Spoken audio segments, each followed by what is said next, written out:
The Faerie Queen by Edmund Spenser. Book 1, Canto 1. Be well aware, quoth then that laddie mild, lest sudden mischief ye too rash provoke. The danger hid, the place unknown and wild, breeds dreadful doubts. Oft fire is without smoke, and peril without show. Therefore your stroke, Sir Knight, withhold, till further trial made. Ah, laddie, said he, shame were to revoke the forward footing for an hidden shade. Virtue gives herself light, through darkness for to aid. Yea, but, quoth she, the peril of this place I better wot than you, though now too late to wish you back return with foul disgrace. Yet wisdom warns, whilst foot is in the gate, to stay the step, ere forced to retreat. This is the wandering wood, this error's den, a monster vile, whom God and man doth hate. Therefore I rede beware.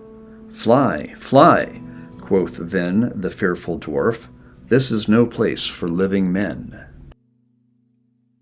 But full of fire and greedy hardiment, the youthful knight could not for aught be stayed, but forth unto the darksome hole he went and looked in. His glistering armor made a little glooming light, much like a shade, by which he saw the ugly monster plain, half like a serpent horribly displayed, but the other half did woman's shape retain, most loathsome, filthy, foul, and full of vile disdain.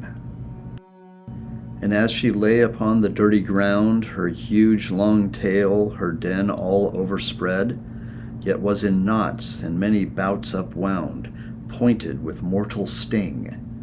Of her there bred 1,000 young ones, which she daily fed, sucking upon her poisonous dugs, each one of sundry shapes, yet all ill-favored. Soon as that uncouth light upon them shone, into her mouth they crept, and sudden all were gone.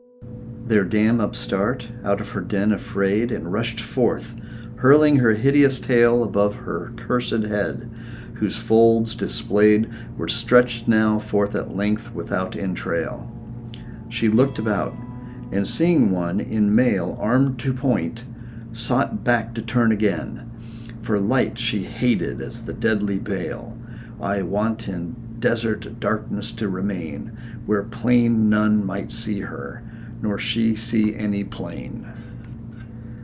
Which when the valiant elf perceived, he leapt as lion, fierce upon the flying prey, and with his trenchant blade her boldly kept from turning back, and forced her to stay. Therewith enraged she loudly gan to bray, and turning fierce, her speckled tail advanced, threatening her angry sting him to dismay, who not aghast his mighty hand enhanced, the stroke down from her head unto her shoulder glanced. Much daunted with that dent, her sense was dazed, yet kindling rage herself she gathered round, and all ataunts her beastly body raised with doubled forces high above the ground. Though wrapping up her wreathed stern around, leapt fierce upon his shield, and her huge train all suddenly about his body wound, that hand or foot to stir he strove in vain. God help the man so wrapped in error's endless train. His lady, sad to see his sore constraint, cried out, Now, now, Sir Knight, show what ye be. Add faith unto your force, and be not faint. Strangle her, else she sure will strangle thee. That when he heard, in great perplexity, his gall did grate for grief and high disdain, and knitting all his force, got one hand free, wherewith he gripped her gorge with so great pain, that soon to loose her wicked bands did her constrain. I don't feel too good neither. Freezing. Don't die just yet, cowboy.